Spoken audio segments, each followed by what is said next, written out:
The Production of Sincerity. These days, almost everyone seems to agree that the times in which art tried to establish its autonomy, successfully or unsuccessfully, are over. And yet this diagnosis is made with mixed feelings. One tends to celebrate the readiness of contemporary art to transcend the traditional confines of the art system. If such a move is dictated by a will to change the dominant social and political conditions to make the world a better place. If the move, in other words, is ethically motivated. One tends to deplore, on the other hand,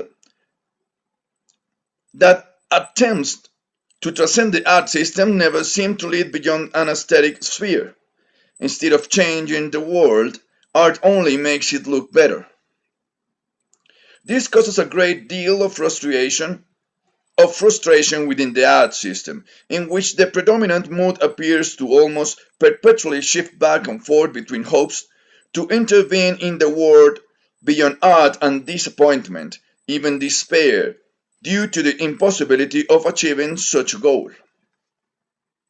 While this failure is often interpreted as proof of art's incapacity to penetrate the political sphere as such, I will argue instead that if the politicization of art is seriously intended and practiced, it mostly succeeds. Art can in fact enter the political sphere, and indeed, art already has entered it many times in the 20th century. The problem is not art's incapacity to become truly political. The problem is that today's political sphere has already become aestheticized. When art becomes political, it is forced to make the unpleasant discovery that politics has already become art, that politics has already situated itself in the aesthetic field. In our time, every politician, sports hero, terrorist, or movie star generates a large number of images because the media automatically covers their activities. In the past, the division of labor between politics and art was quite clear. The politician was responsible for the politics, and the artist represented those politics through narration or depiction. The situation has changed drastically since then. The contemporary politician no longer needs an artist to gain fame or inscribe himself within statistical archives. Every important political figure and event is immediately registered, represented, described, depicted, narrated, and interpreted by the media. The machine of media coverage does not need any individual artistic intervention or artistic decision in order to be put into motion. Indeed, contemporary mass media has emerged as by far the largest and most powerful machine for producing images, vastly more extensive and effective than the contemporary art system. We are constantly fed images of war, terror, catastrophe, and all kinds at a level of production and distribution with which the artist's artisanal skills cannot compete. Now, if an artist does manage to go beyond the art system, the artist begins to function in the same way that politicians, sport heroes, terrorists, movie stars, and other minor or major celebrities already function through the media. In other words, the artist becomes the artwork.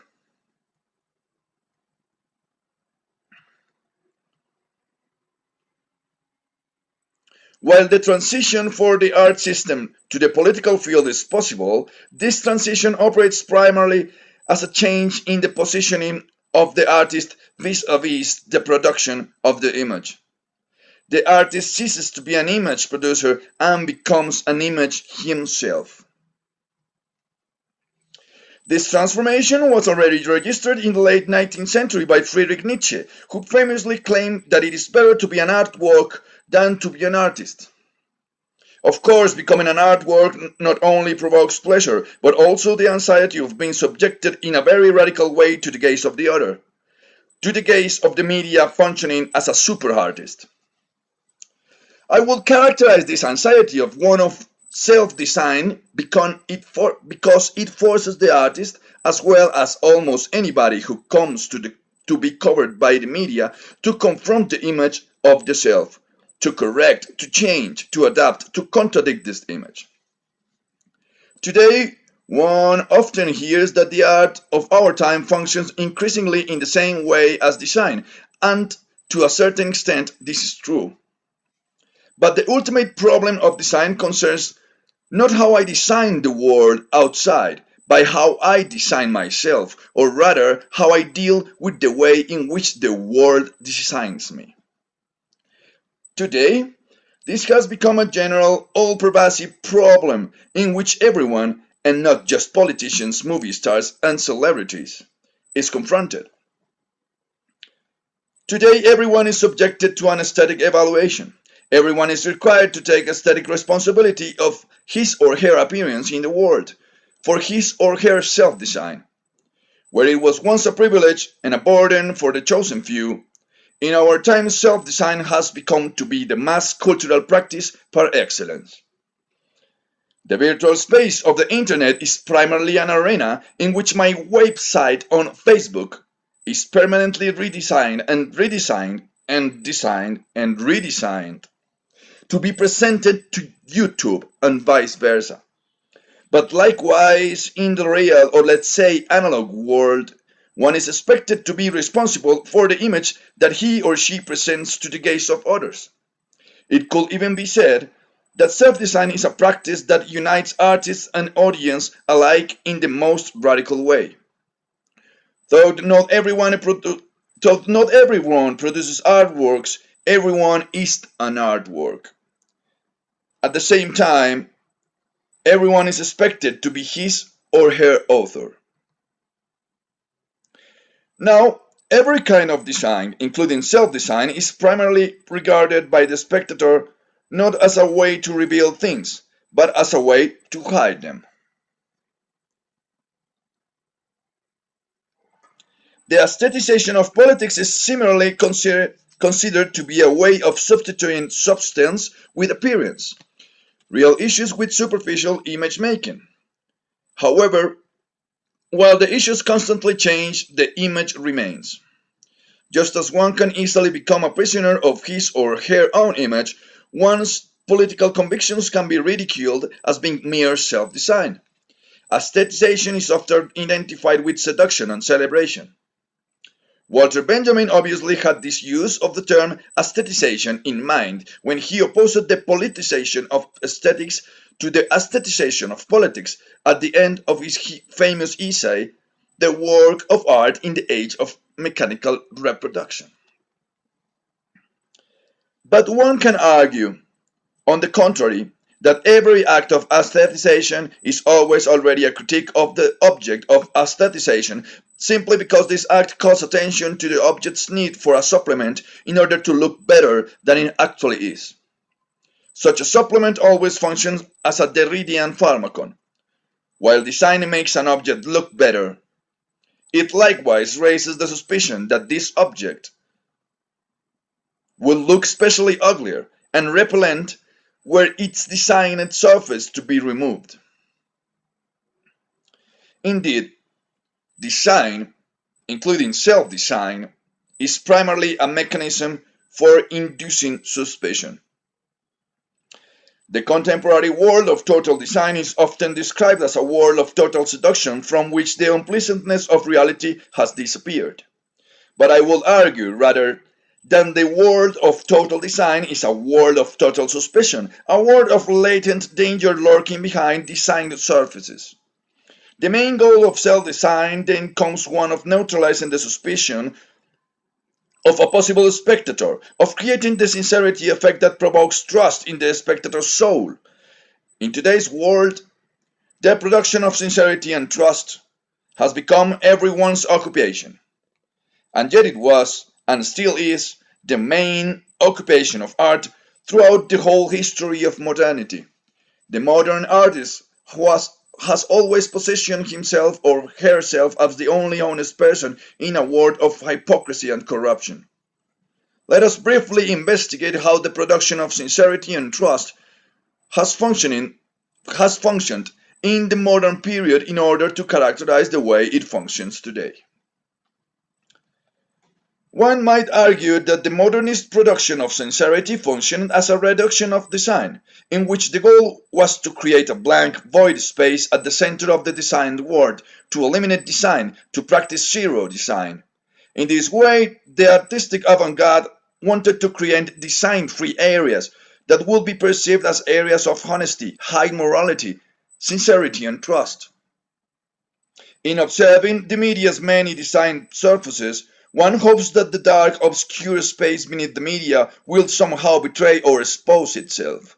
In other words, in other words, we are waiting for a moment of sincerity, a moment in which the design surface cracks open to offer a view of its inside. Serial designs attempts to artificially produce this crack for the spectator, allowing him or her to see things as they truly are. But the Rousseauistic faith in the equation of sincerity and zero design has receded in our time. We are no longer ready to believe that minimalist design suggests anything about the honesty and sincerity of the design subject. The avant-garde approach to the design of honesty has has thus become one style among many possible styles. These Under these conditions, the effect of sincerity is created not but refuting the initial suspicion directed towards every design surface, but, but by confirming it. This is to say that we are ready to believe that a crack in the design surface has taken place, that we are able to see things as they truly are. Only when the reality behind this facade shows itself to be dramatically worse than we had ever imagined. Confronted with a world of total design, we can only accept a catastrophe, a state of emergency, a violent rupture in the design surface as sufficient reason to believe that we are allowed a view of the reality that lies beneath. And of course, this reality, too, must show itself to be a catastrophic one, because one suspects something terrible to be going on behind the design. Cynical manipulation, political propaganda, hidden intrigues, vested interests, crimes. Following the death of God, the conspiracy theory became the only surviving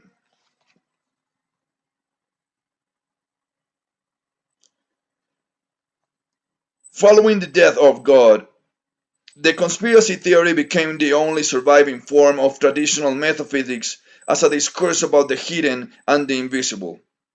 Where we once had nature and God, we now have design and conspiracy theory.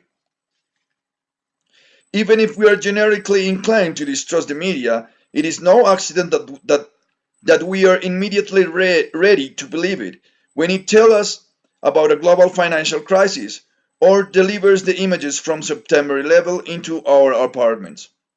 Even the most committed theorists of postmodern simulation began to speak about the return of the real as they watched the images of September 11. There is an old tradition in Western art that presents an artist as a walking catastrophe, and and at least from Baudelaire on, modern artists were adept at creating images of evil lurking behind the surface, which immediately won the trust of the public. In our days, the romantic image of the poet maudit is substituted by that of the artist being explicitly cynical, greedy, manipulative, business oriented, seeking only material profit, and implementing art as a machine for deceiving the audience. We have learned this strategy of calculated self-denunciation, of self-denunciatory self-design from the examples of Salvador Dali, Andy Warhol, of Jeff Koons, and Damien Hirst. However old, this strategy has rarely missed its mark. Looking at the public image of these artists, we tend to think, oh, how awful, but at the same time, oh, how true.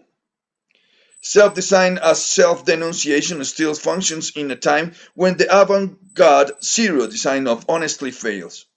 Here, in fact, contemporary art exposes how our entire celebrity culture works, through calculated disclosures and self-disclosures. Celebrities, celebrities, politicians included, are presented to the contemporary audience as design surfaces, to which the public responds with suspicion and conspiracy theories. Thus, to make the politicians look trustworthy, one must create a moment of disclosure, a chance to peer through the surface to say, oh, this politician is as bad as I always supposed him or her to be. But this disclosure, trust in the system, is restored through a ritual of symbolic sacrifice and self-sacrifice, stabilizing the celebrity system by confirming the suspicion to which it is necessarily already subjected. According to the economy of symbolic exchange that Marcel Moore and George Bataille explored, the individuals who show themselves to be specifically the individuals who show themselves to be especially nasty, the individuals who demonstrate the most substantial symbolic sacrifice, receive the most recognition and fame. This fact alone demonstrates that this situation has less to do with true insight than with a special case of self-design. Today, to decide to present oneself as ethically bad is to make an especially good decision in terms of self-design. Genius equals swine. But there is also a subtler and more sophisticated form of self-design as self-sacrifice. Symbolic suicide. Following this subtler strategy of self-design, the artist announces the death of the author, that is, his or her own symbolic death. In this case, the artist does not proclaim himself or herself to be bad, but to be dead. The resulting artwork is then presented as being collaborative, participatory, and democratic. A tendency toward collaborative, participatory practice is undeniably one of the main characteristics of contemporary art. Numerous groups of artists through the world are asserting collective, even anonymous authorship of their work. Moreover, collaboratory practice of this type tend to encourage the public to join in, to activate the social milieu in which this practice unfolds. This self-sacrifice that forgoes individual authorship also finds its compensation within a symbolic economy of recognition and fame.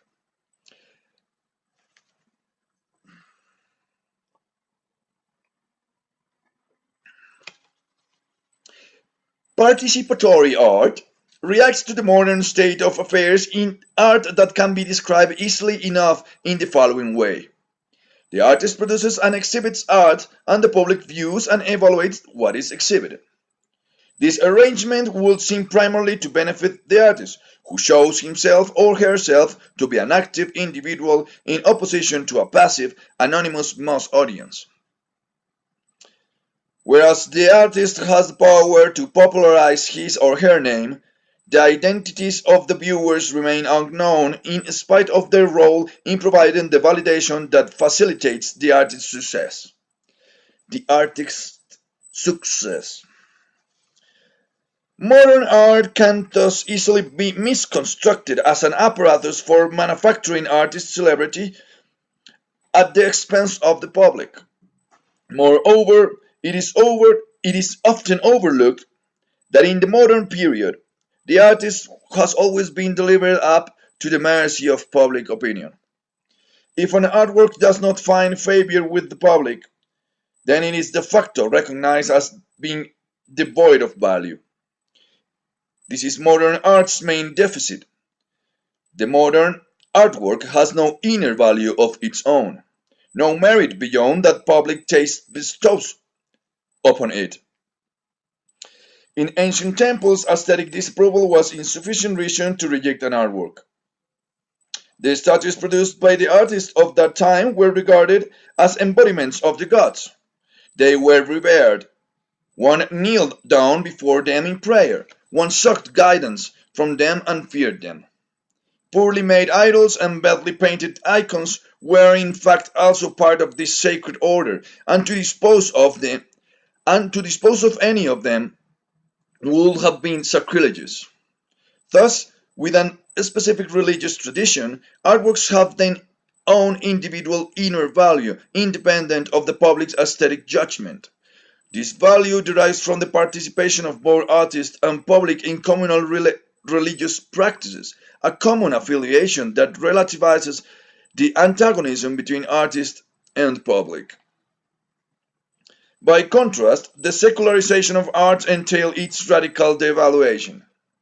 This is why Hegel asserted at the beginning of his lectures on aesthetics that art was a thing of the past. No modern artist could expect anyone to kneel in front of his or her work in prayer, demand practical assistance from it, or use it to avert danger. The most one is prepared to do nowadays is to find an artwork interesting, and of course, to ask how much it costs. Price immunizes the artwork from the public taste to a certain degree. Had economic consideration not been a factor in limiting the immediate expression of public taste, a good deal of the art held in museums today would have landed in the trash a long time ago. Communal participation with the same economic practice thus weakens the radical separation between artist and audience to a certain degree, encouraging a certain complicity in which the public is forced to respect an artwork for its high price even when that artwork is not well liked. However, there still remains a significant difference between an artwork's religious value and its economic value. To the price of an artwork, it is quantifiable, oh shit, through the price of an artwork. It is the quantifiable result of an aesthetic value that has been identified with it. The respect paid to an artwork due to its price does not by any means translate automatically into any form of binding appreciation. This binding value of art can thus be sought only in non-commercial, if not directly anti-commercial practices. For this reason, any modern artists have tried to regain common ground with their audiences by enticing viewers out of their passive roles, by bridging the comfortable aesthetic distance that allows uninvolved viewers to judge an artwork impartially from a secure external perspective. The majority of these attempts have involved political or ideological engagement of one sort or another. Religious communities, thus replaced by a political movement in which artists and audiences communally participate. When the viewer is involved in artistic practice from the outset, every piece of criticism uttered becomes self-criticism. Shared, shared political convictions thus render aesthetical judgment partially or completely irrelevant, as was the case of the sacred art in the past. To put it bluntly, it is now better to be a dead author than to be a bad author.